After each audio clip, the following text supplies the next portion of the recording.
પછી શ્રી રઘુનાથજી વનમાં આગળ ચાલ્યા. શ્રેષ્ઠ મુનિઓના ઘણા સમૂહ તેમની સાથે ચાલવા લાગ્યા. રસ્તામાં હાડકાનો ઢગલો જોઈને શ્રી રઘુનાથજીને બહુ દયા આવી. તેમણે મુનિઓને પૂછ્યું. મુનિઓએ કહ્યું, હે સ્વામી, આપ સર્વદર્શી અને અંતર્યામી છો, જાણવા છતાંય અમને કેમ પૂછી રહ્યા છો? રાક્ષસોના દળો સર્વે મુનિઓને ખાઈ ગયા છે. આ સાંભળતાની સાથે જ શ્રી રઘુવીરના નેત્રોમાં જળ છવાઈ ગયું. શ્રીરામજીએ હાથ ઉઠાવીને પ્રતિજ્ઞા કરી કે હું પૃથ્વીને રાક્ષસોથી રહિત કરી દઈશ. પછી સમસ્ત મુનિઓના આશ્રમમાં જઈ જઈને તેમને સુખ આપ્યું. મુનિ અગસ્ત્યજીના એક સુતીક્ષ્ણ નામના જ્ઞાની શિષ્ય હતા. તેમની ભગવાનમાં પ્રીતિ હતી.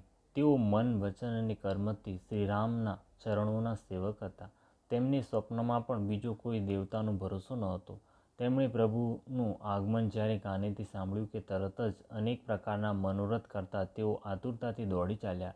હે વિધાતા, શું દીનબંધુ શ્રી રઘુનાથજી મારા જેવા દુષ્ટ પર પણ દયા કરશે? શું સ્વામી શ્રીરામજી નાના ભાઈ લક્ષ્મણજી સહિત મને પોતાના સેવકની માફક મળશે? મારા હૃદયમાં દ્રઢ વિશ્વાસ થતો નથી, કારણ કે મારા મનમાં ભક્તિ, વૈરાગ્ય કે જ્ઞાન કંઈ પણ નથી. મેં ન તો સત્સંગ, યોગ, જપ અથવા યજ્ઞ જ કર્યા છે અને ન તો મારો પ્રભુના ચરણ કમળોમાં દ્રઢ અનુરાગ છે. ખરેખર દયાના ભંડાર પ્રભુની એક ટેવ છે કે જેને બીજા કોઈનો પણ આશરો નથી તે તેમને પ્રિય હોય છે. અહો, ભવબંધનથી છોડાવનાર પ્રભુના મુખારવિંદને જોઈને આજે મારા નેત્રો સફળ થશે. શિવજી કહે છે કે હે ભવાની, જ્ઞાની મુનિ પ્રેમમાં પૂર્ણ રૂપે ડૂબેલા છે. તેમની આ દશા કહી શકાતી નથી. તેમને દિશા વિદિશા અને રસ્તા કંઈ પણ સૂઝી રહ્યું નથી. હું કોણ છું અને ક્યાં જઈ રહ્યું છે એ પણ જાણતા નથી. તેઓ ક્યારેક પાછા વળીને પછી આગળ ચાલવા માંડે છે અને ક્યારેક પ્રભુના ગુણ ગાઈ ગાઈને નાચવા લાગે છે.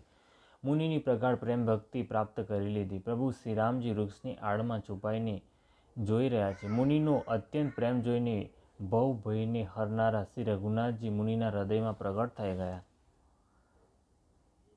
મુનિ રસ્તાની વચ્ચે અચળ થઈને બેસી ગયા. તેમનું શરીર રોમાંચથી ફણસના ફળની માફક કંટકિત થઈ ગયું, એટલે કે રોમાંચિત થઈ ગયું. ત્યારે શ્રી રઘુનાથજી સ્વયં તેમની પાસે ચાલ્યા આવ્યા અને પોતાના ભક્તની પ્રેમ દશા જોઈને મનમાં બહુ જ પ્રસન્ન થયા.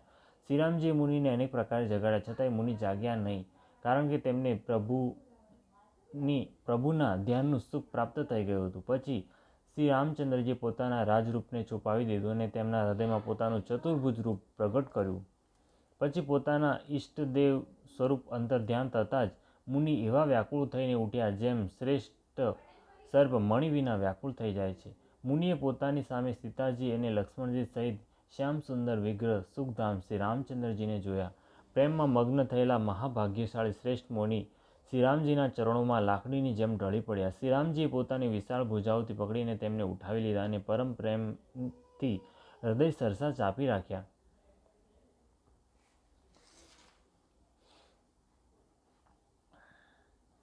કૃપાળુ શ્રીરામજીએ મુનિને ભેટતા એવા શોભી રહ્યા છે, જાણે સોનાના વૃક્ષની સાથે તમાલનું વૃક્ષ ગળે લાગીને ભેટ્યું હોય. મુનિ ઊભા રહી એકીટસે શ્રીરામચંદ્રજીનું મુખ જોઈ રહ્યા છે, જાણે ચિત્રમાં ચિત્રિત કરવામાં આવ્યા હોય. પછી મુનિએ હૃદયમાં ધીરજ ધરીને વારંવાર ચરણોનો સ્પર્શ કર્યો. પછી પ્રભુને પોતાના આશ્રમમાં લાવીને અનેક પ્રકારે તેમની પૂજા કરી. મુનિ કહેવા લાગ્યા, હે પ્રભુ, મારી વિનંતી સાંભળો. હું કઈ રીતે આપની સ્તુતિ કરું? આપનું મહિમા અપાર છે અને મારી મતિ અલ્પ છે, જેમ સૂર્યની સામે આજ્ઞાનું અજવાળું.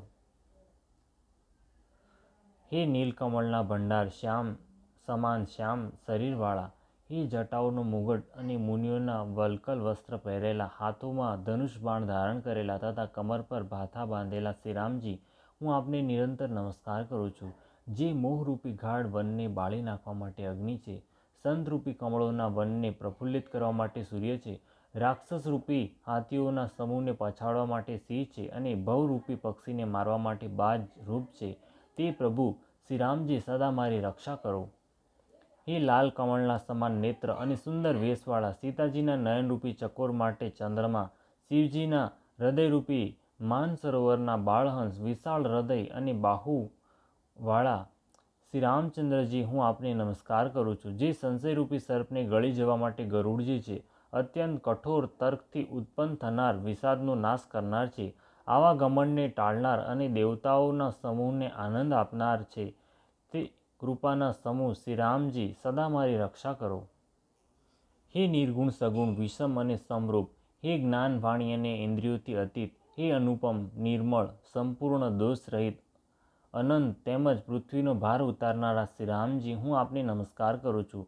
જે ભક્તોના માટે કલ્પવૃક્ષના બગીચા છે, કામ ક્રોધ લોભ અને મદને છોડાવનાર છે, અત્યંત ચતુર અને સંસારરૂપી સમુદ્રને તરવા માટે સેતુરૂપ છે, તે સૂર્યવંશના ધ્વજરૂપ શ્રી રામજી સદા મારી રક્ષા કરો. જેમની ભુજાઓનો પ્રતાપ અતુલ્ય છે, જેઓ બળના ધામ છે, જેમનું નામ કળિયુગના ભારે પાપોનો નાશ કરનાર છે, જે ધર્મના કવચ છે અને જેમનો ગુણ સમૂહ આનંદદાયક છે, તે શ્રી રામજી નિરંતર મારા કલ્યાણનો વિસ્તાર કરો.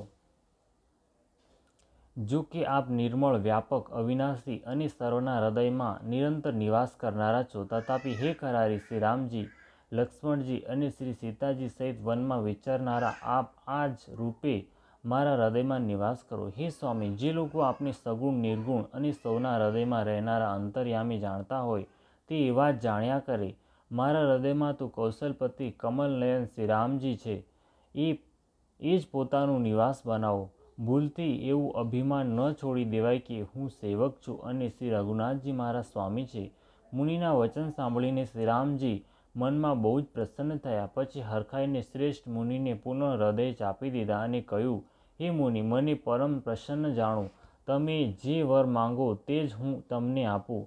મુનિ સુતીક્ષ્ણજીએ કહ્યું, મેં તો વર ક્યારેય માંગ્યો જ નથી. મને તો સમજણ જ નથી પડતી કે ખોટું શું છે અને સાચું શું છે, શું માંગવું અને શું ન માંગવું. એથી હે રઘુનાથજી, દાસોને સુખ આપનાર, આપને જે યોગ્ય લાગે એ જ મને આપો. શ્રી રામચંદ્રજી કહ્યું, હે મુનિ, તમે પ્રગાઢ ભક્તિ, વૈરાગ્ય, વિજ્ઞાન અને સમસ્ત ગુણો અને જ્ઞાનના ભંડાર થઈ જાઓ.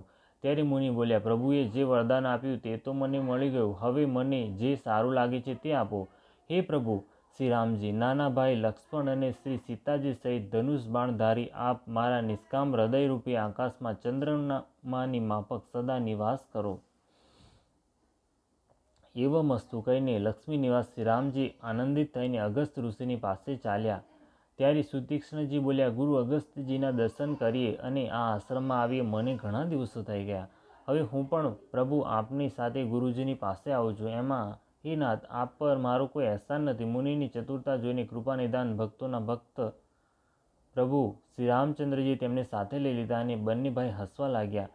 રસ્તામાં પોતાની અનુપમ ભક્તિનું વર્ણન કરતા દેવતાઓના રાજરાજેશ્વર શ્રી રામચંદ્રજી અગસ્ત્ય મુનિના આશ્રમ પર પહોંચ્યા.